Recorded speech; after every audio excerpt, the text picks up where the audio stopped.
So again, good afternoon, everyone. Thank you for joining us today. My name is John Delmas. I'm the director of the Michigan Chemistry Council. Pleased to have everybody with us this afternoon for the program, which is titled Future of the Chemical Enterprise and ACS.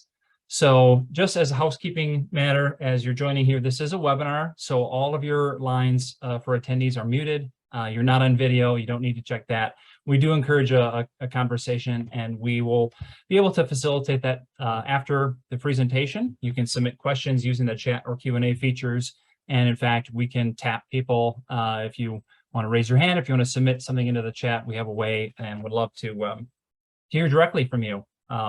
So today's session is being recorded. We plan to make it available afterwards for folks to review, and hopefully they can take advantage of that and get a glimpse of the conversation. So I'm very excited this afternoon to be able to welcome Dr. Angela K. Wilson. She is currently serving as the 2022 National President of the American Chemical Society, which is the world's largest scientific society. And as a keen observer, if not a practitioner of chemistry in Michigan, I was excited when I saw the news, and she had been elevated to the role of president-elect a while back. And I thought that it would be great to promote a conversation between our members and folks in the state and Dr. Wilson, given her role currently. So a little bit about her. Since 2016, she has been at Michigan State University, where she is the John A. Hanna Distinguished Professor of Chemistry. And her work focuses on physical, theoretical, and computational chemistry. And that's kind of a broad area. There's a lot of applications in different areas, and maybe she can share a little more about what that looks like and what areas of chemistry that type of approach is being applied to these days. By way of background, Angela received her bachelor's degree from Eastern Washington University, her doctorate from the University of Minnesota, and her professional career since that time has included service in a number of diverse areas, a national laboratory, several universities, and the National Science Foundation's Division of Chemistry. And she's been recognized with numerous awards and fellowships during her career, as well as induction into the Michigan Women's Hall of Fame in 2018. So it's nice to see recognition for her professional career, things she's been able to work on, and how she is applying that to problems in the real world. She has done a lot of industry and corporate collaboration in helping to commercialize and advance some of those questions out there in the marketplace too. I will put in the chat a link that is really interesting through ACS. Their publication was a while back on Dr. Wilson as she was becoming ACS president. It's got some good pictures of her family, some more about her personal pursuits. We were just talking that she lives in Okemos, a local for many folks in mid-Michigan. So we look forward to hearing from Dr. Wilson. She's going to have a little bit of material, and she really is stressed she wants to have time for discussion and Q&A. I've got some questions prepared, and some have been submitted ahead of time, but we've got some really knowledgeable attendees, so we would love to hear from you.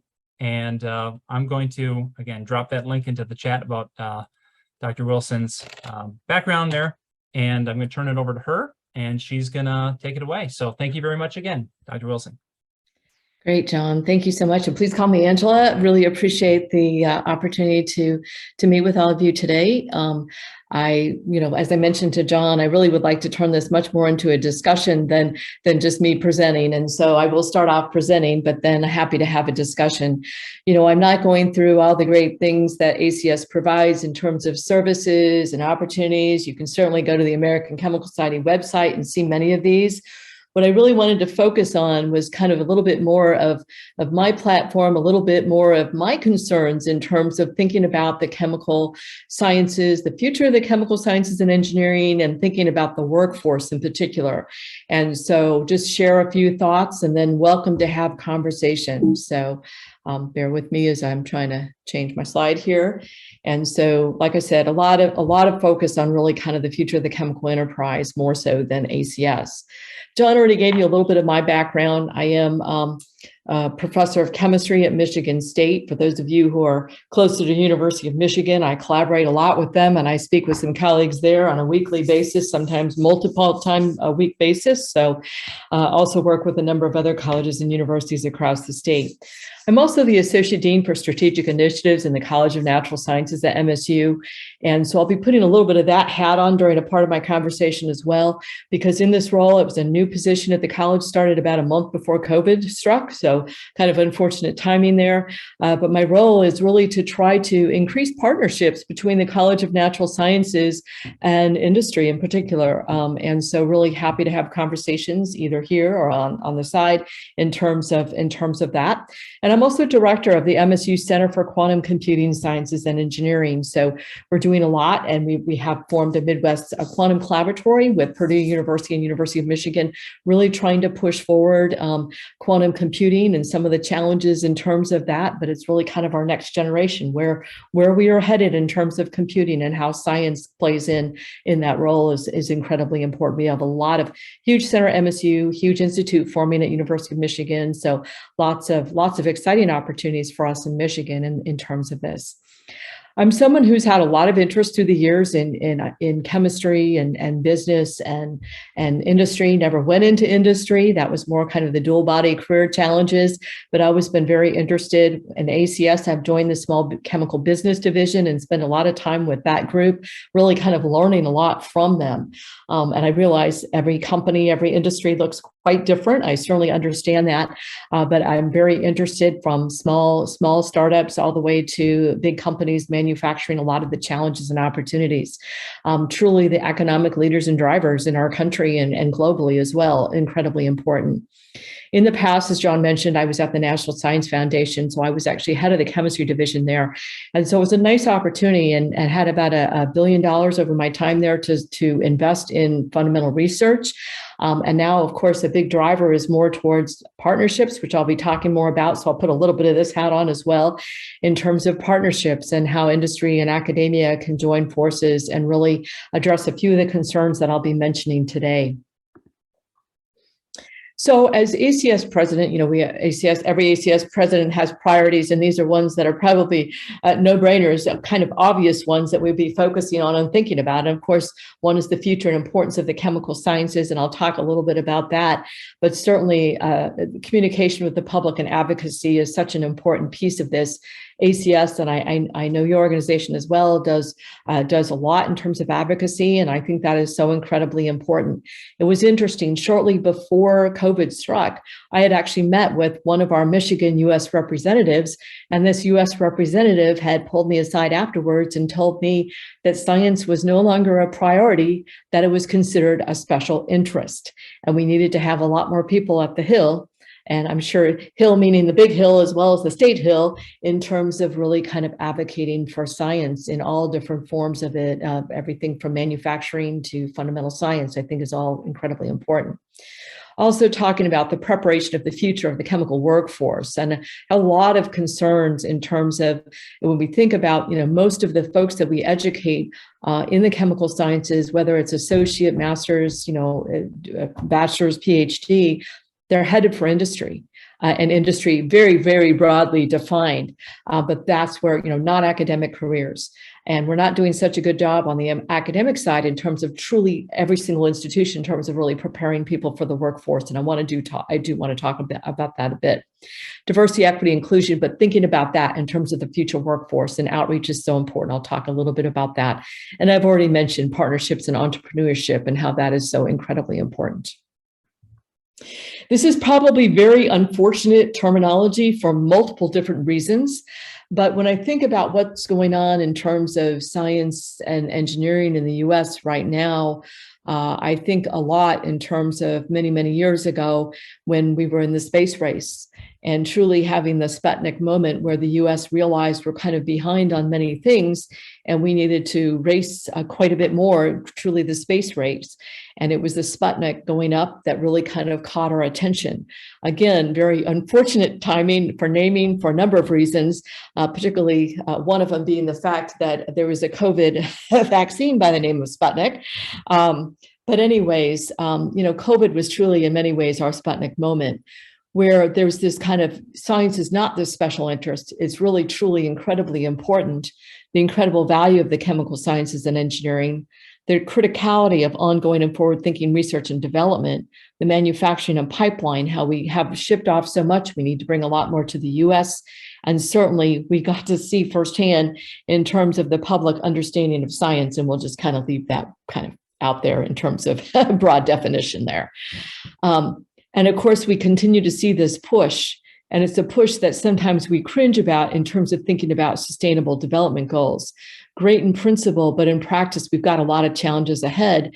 And often we're not, often on the academic world and many sides in terms of folks that are pushing the policies aren't thinking about, the cost. What is the cost? And there's this continuous push for faster, cheaper, sustainable, and immediate. And these are really hard things to respond to all at the same time.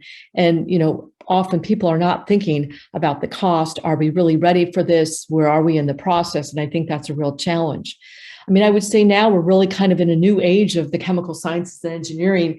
And this is kind of the transformational age, because now we've got this opportunity to really kind of push for some things that are very important to us as chemical scientists and engineers, in terms of economic development, in terms of bringing more R&D to the US, bringing more of the manufacturing pieces to the US. A lot of challenges there, but a lot of opportunities. And right now, we've certainly got the ear of the legislature. Whether or not this will all completely transform into the funding and support for some of these developments is going to be very interesting going forward. And I know we've got all types of legislation nationally. And I was just at a meeting of the European Chemical Society. All the chemical societies of Europe got together and really having discussions on some of the things that the UN is pushing, which I know will certainly impact manufacturing and encourage Europe to think about, we've got different definitions of hazardous waste, of all these things in different countries in Europe and in the US. And so if they're going to push these things on the agenda, they really need to kind of have a broader viewpoint in terms of what some of these terms mean in the US as well as other countries. So as I mentioned, one of my big thoughts and one of my challenges is I think obviously being an academic, I think a lot about the future workforce. I think a lot in terms of our STEM students, the fact that we never have enough STEM students, and then where are they headed? One of the things that I see is this huge shift in terms of STEM students is that more and more are talking about computer science, and more of our chemists and physicists and chemical engineers are getting, they're getting this additional training in computer science along the way, and many of them are getting pulled in those directions.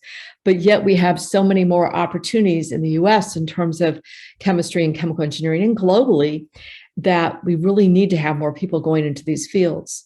And of course, a lot of times the big question is why. And unfortunately, as fields, we don't necessarily, the public image is not always the best of us.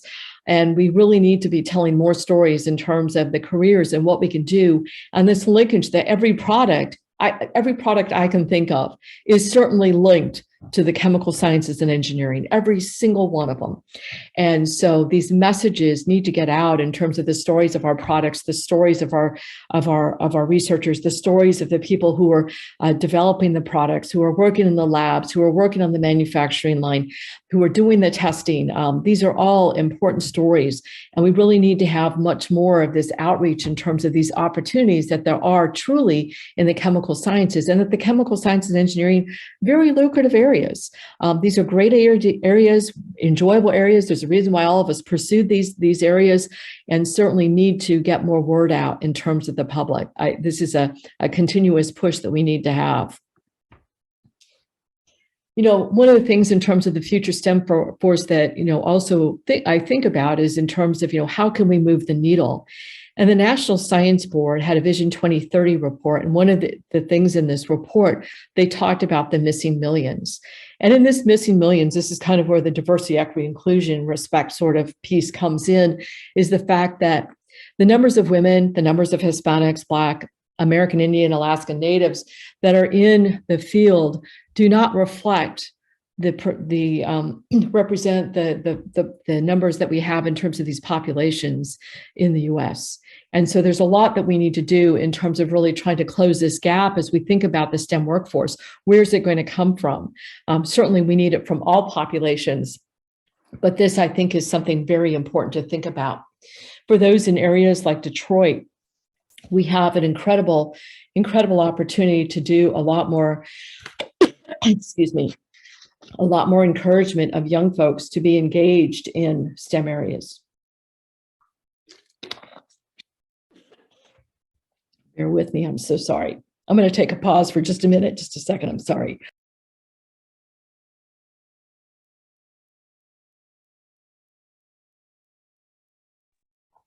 I'm so sorry, that's not happened to me on talk in a long time, not since I had COVID. So my apologies.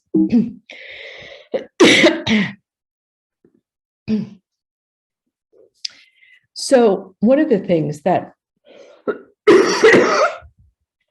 bear with me, my apologies.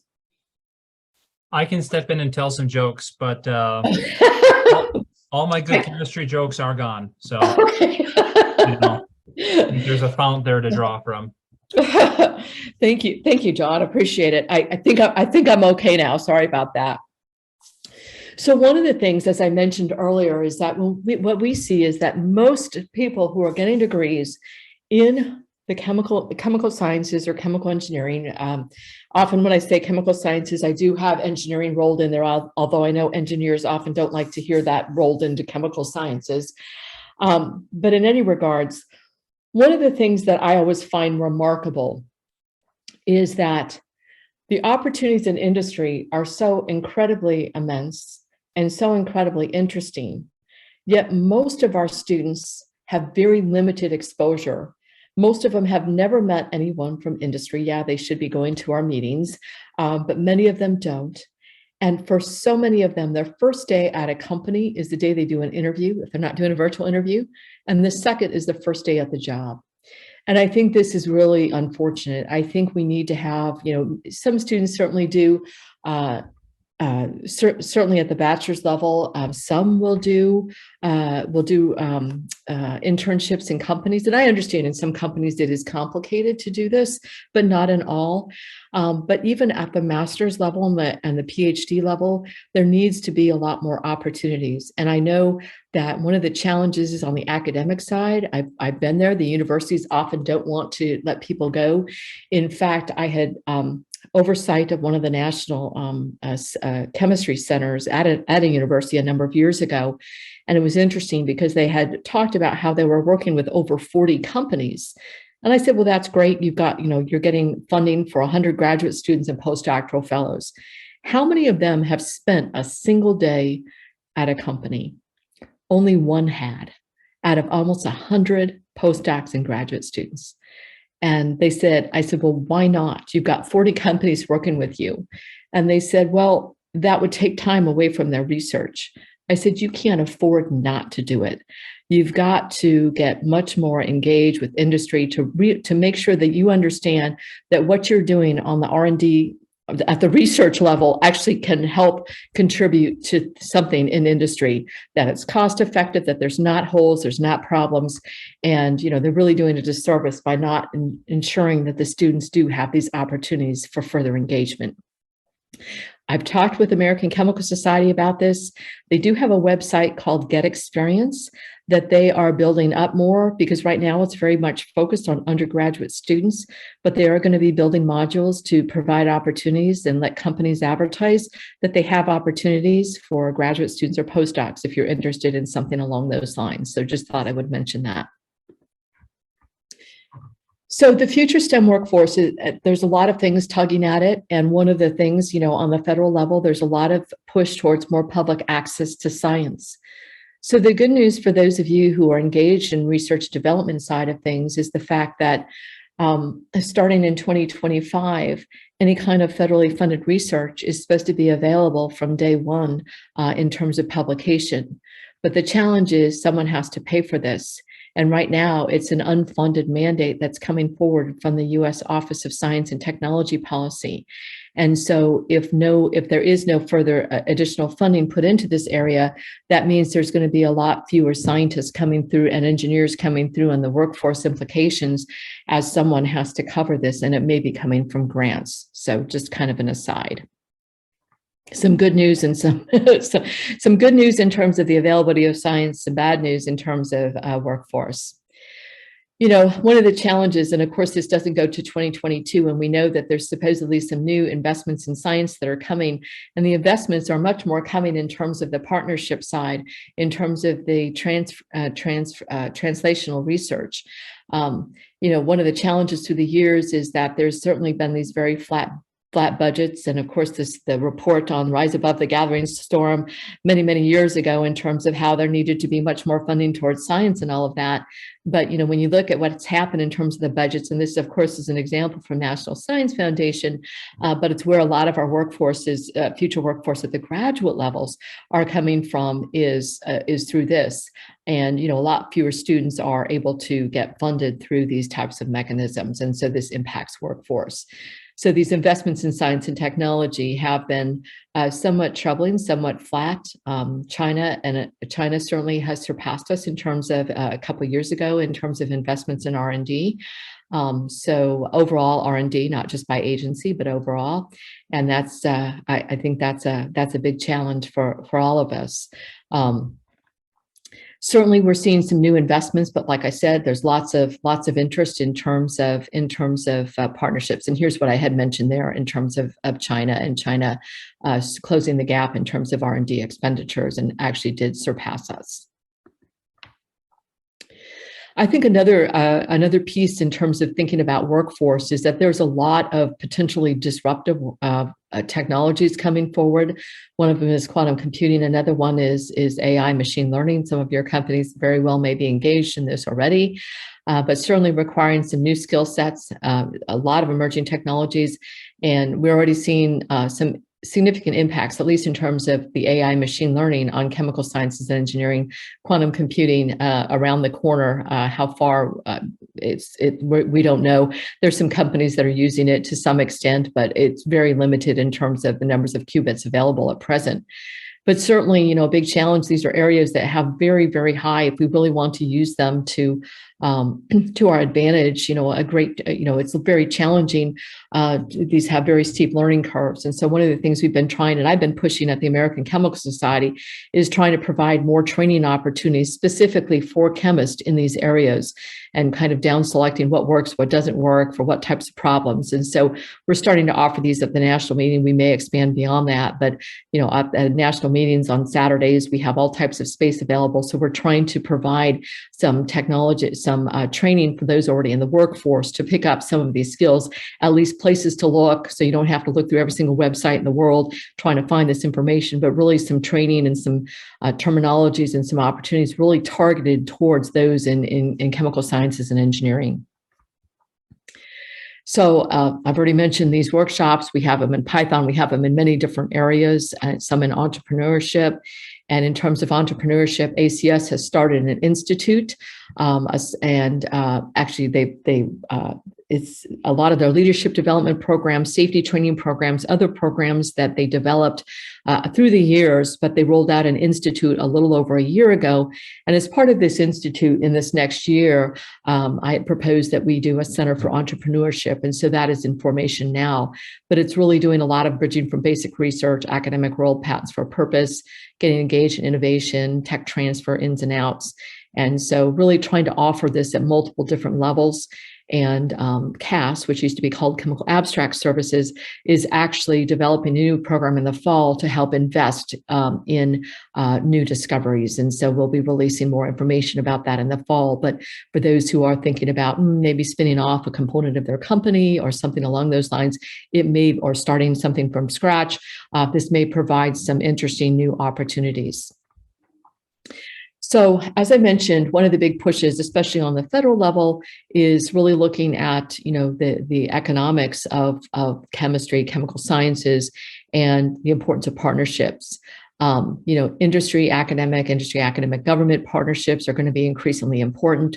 We've had there's a whole new directorate at National Science Foundation, which is really trying to encourage these, but a challenge is often kind of this matchmaking process.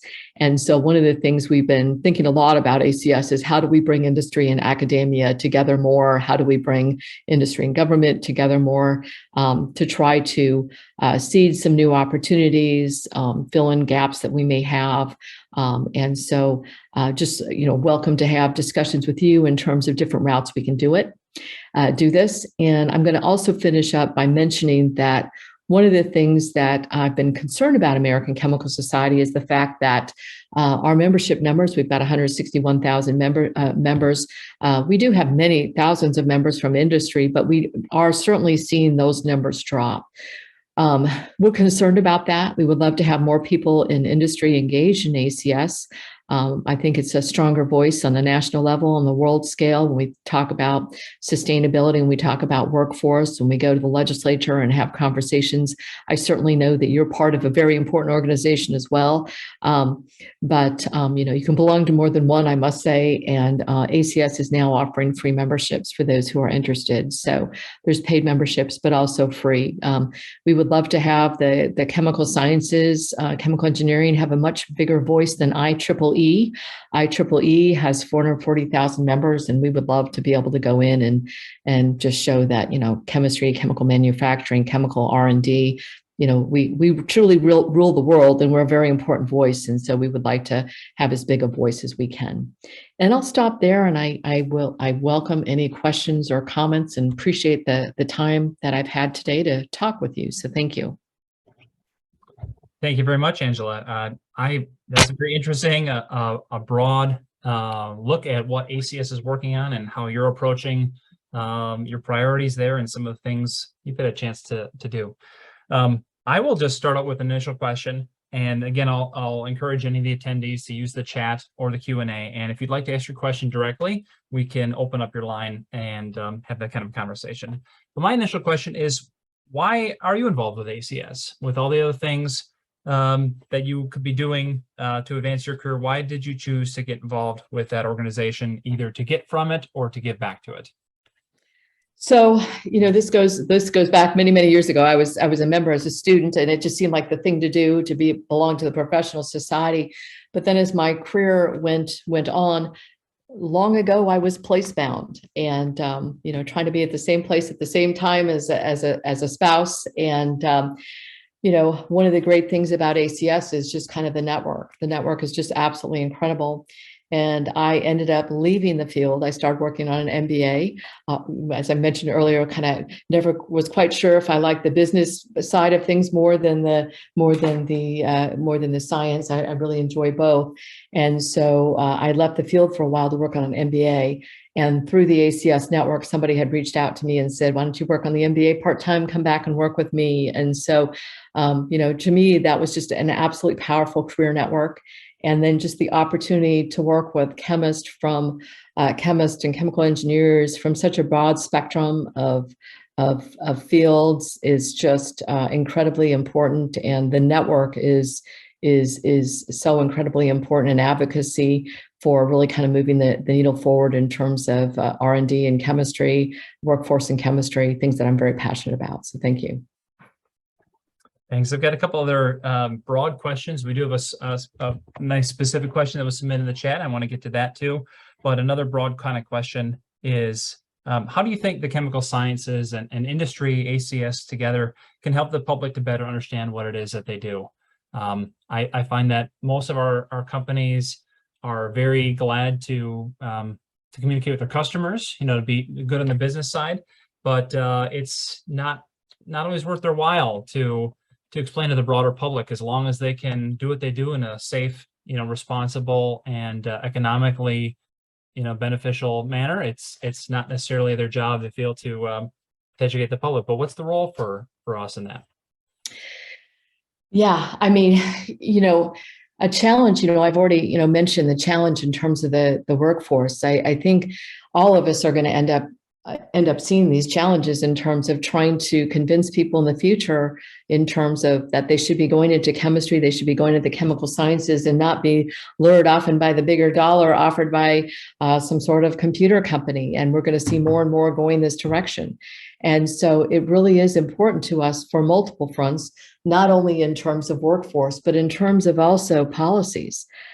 We've all seen some crazy policies come forward. And if we do not have an educated public, it doesn't just hurt, universities, government, it hurts manufacturing. You've seen, I'm sure all of you have seen crazy policies come forward, and it's like, where's the science in that?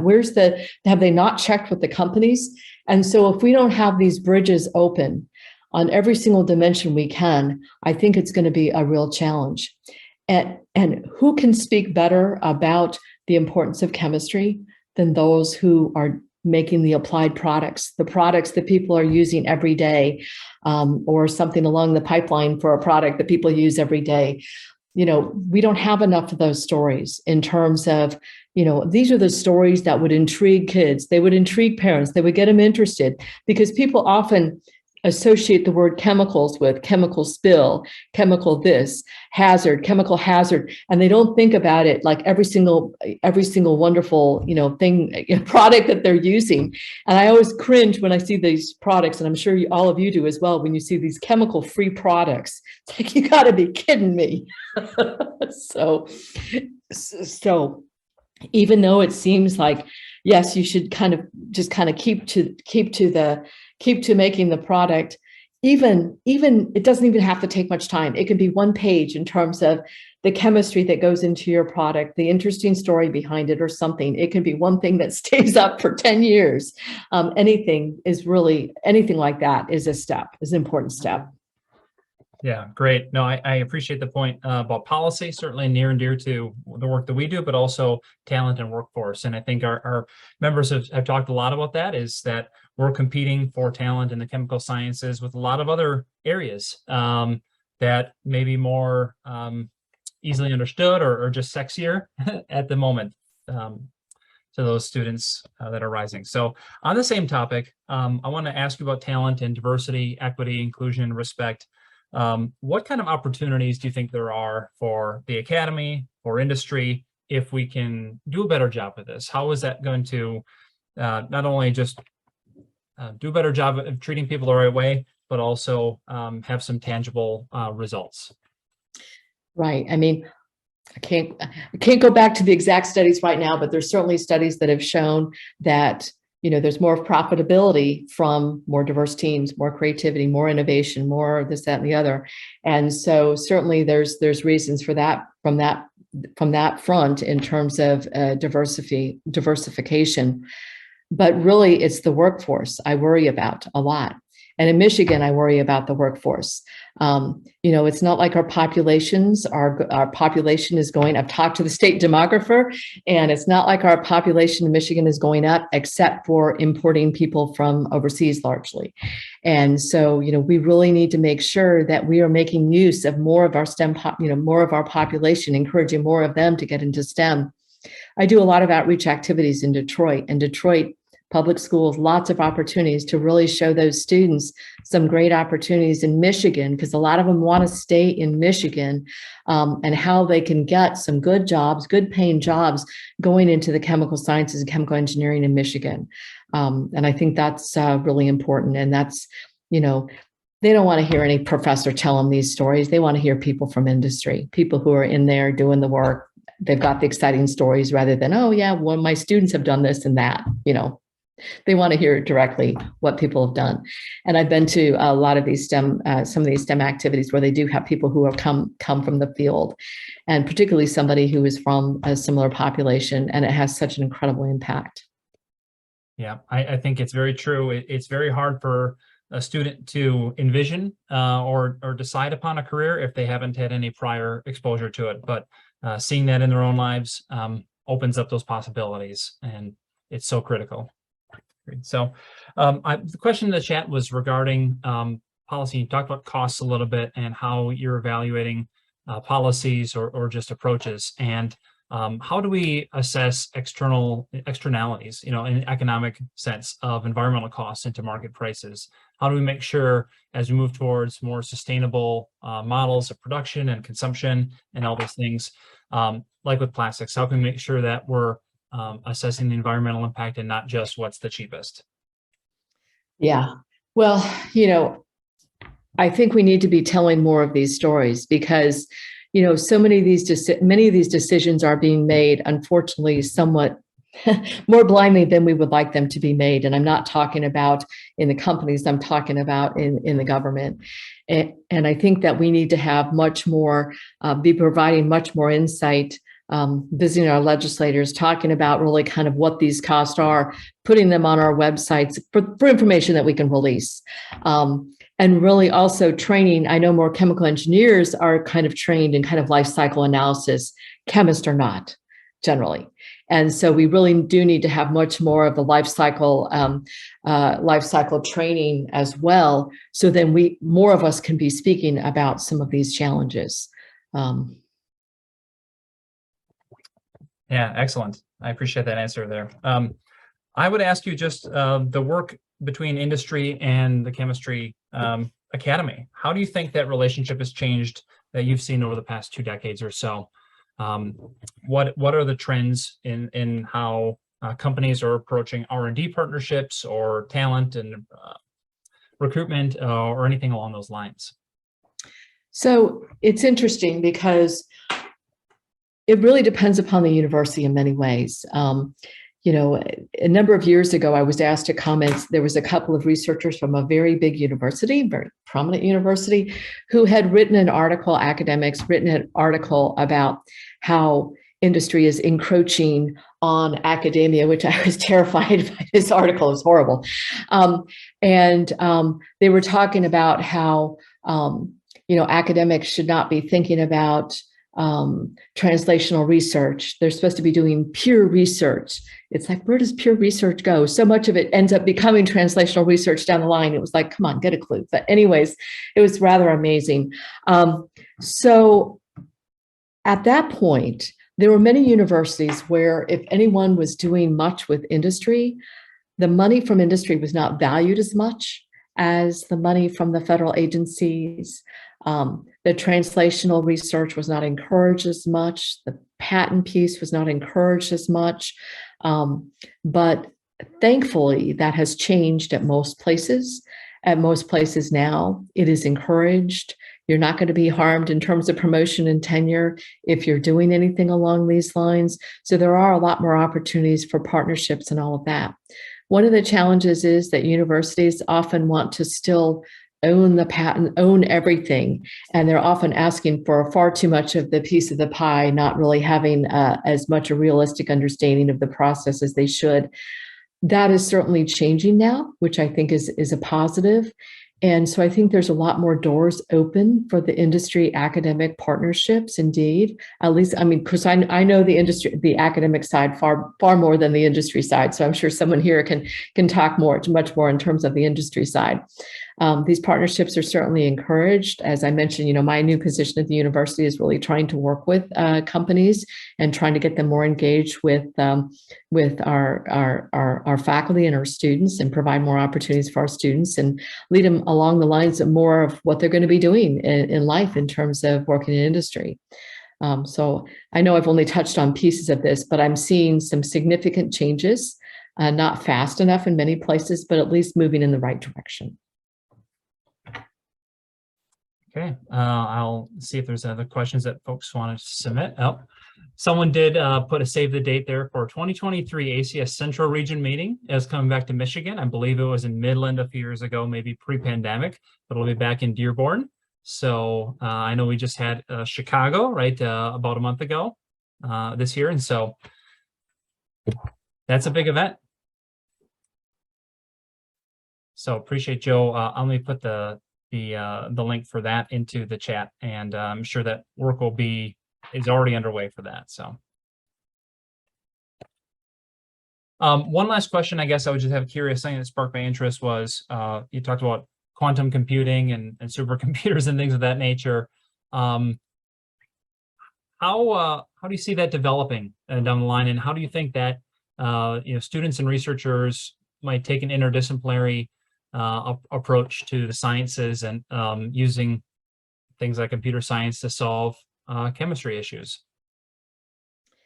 Yeah, so in general, computation in the sciences has exploded over the past decade in particular, and so moving towards quantum computing, certainly there's a lot of challenges that need to be resolved before we're using this fully. But indeed, if it does come to full reality, it's just going to be so many opportunities for moving things kind of the faster, cheaper along those lines, particularly when combined with something like AI and machine learning. There's a long ways to go, but indeed, there's a lot of companies in Michigan that are looking into this. When we had this Midwest Quantum Collaboratory, it was just folks from Michigan State, University of Michigan, and Purdue that had gathered, but many companies reached out to us to join us. Ford, General Motors, Toyota, many Michigan companies are very interested in, and some of them are doing work towards utilizing quantum computing. And so lots of opportunities, but still a lot of work to be done. But it is going to really open up moving drug design faster, moving different types of R&D a lot faster. And of course, the discussion is, that these will be on our desktops, but we've got a long ways to go on that. So, yeah, absolutely. Well, I appreciate that. Unless there's other questions there, I did see that I hadn't been able to get the links into the chat for everybody to see, but now I put them up there. Please check those out. And if you would like Dr. Wilson or Angela's contact information, she's very accessible. She has a personal and professional website. ACS also has information out there as far as her position as president. And we'd just love to continue the conversation if there's specific follow-up that the Michigan Chemistry Council can do. I know in the past we've tried to at least invite some of the student chem clubs from the universities just to our meetings. With COVID, that was hard for a couple of years, but the more we can promote some of that collaboration and give them a chance to see what industry is about, we saw one of our opportunities. So that'd be great. Any final words or encouragement for us? Well, just appreciate all that you do, and certainly if there's appreciate the opportunity to engage more students with industry. Do check out that Get Experience site. If you're interested in interns, and this is a site that ACS uses internationally, and so it's not just Michigan. But certainly it is a useful site. The site is being built. It'll be re-released, I think, in a number of months to include the graduate component. But if you have jobs, if you have anything where you are internships, it's a good place to advertise. And ACS is going to be pushing this a lot more. And there is no cost to advertise in that, which is useful.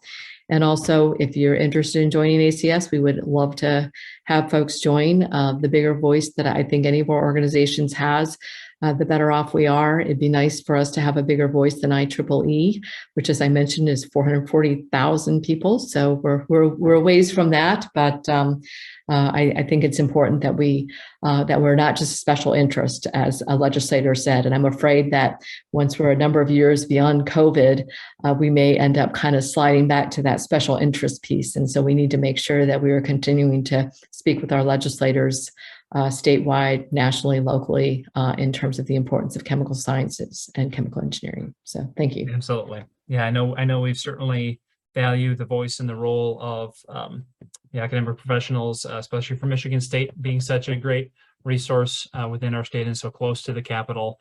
They offer a great unbiased and professional perspective on a lot of the issues that are being discussed. So thanks again, and have a great rest of your afternoon, everybody else. And we look forward to having you join us on future programs. Take care. Thanks so much, John. Appreciate it. Thanks, Angela.